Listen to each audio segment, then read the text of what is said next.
So hello, this is part 2 of our 462 final project demo. So I'm just gonna play some music as an example.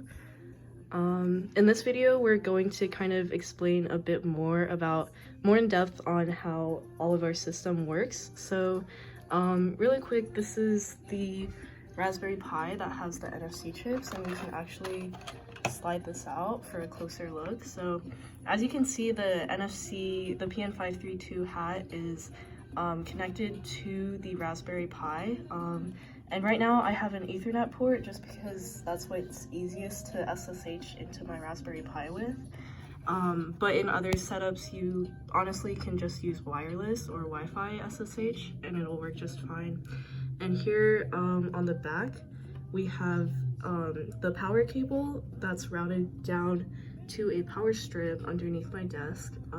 And we also have an aux jack splitter. And this is required because we couldn't get Bluetooth connected to this Raspberry Pi. So basically, this Raspberry Pi is what outputs the sound, and this aux jack splitter directs the output to both the speaker and Caitlin's Raspberry Pi. So I'm just gonna turn this. This is the back, so this is our speaker case. The Raspberry Pi that's controlling the LEDs is here at the back. I'm not sure if you can tell, but basically the Raspberry Pi has these wires that control the LEDs. It's pretty simple, pretty like not a lot of stuff going on, pretty minimal. So, and everything, all of the wires, they look pretty clean. Like my desk isn't too cluttered, especially when I like pull it down a bit. So yeah, the setup isn't that bad, and Caitlin can explain a bit more on the fundamental frequencies.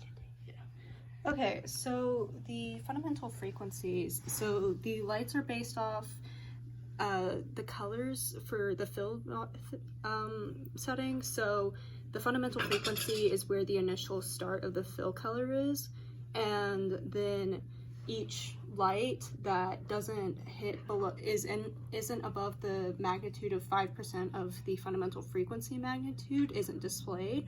So that means the previous color will be displayed on the LED strips. And we see there's a threshold to predict if no audio is playing because we experience a lot of ambient noise due to the audio jack splitter and just the connection to the USB sound card. And yeah, big thanks to Roshan for getting these cases like 3D printed. They came out really well, and it took several tries to get the design completely perfect. But yeah, this is what the final outcome looks like, and it's pretty solid.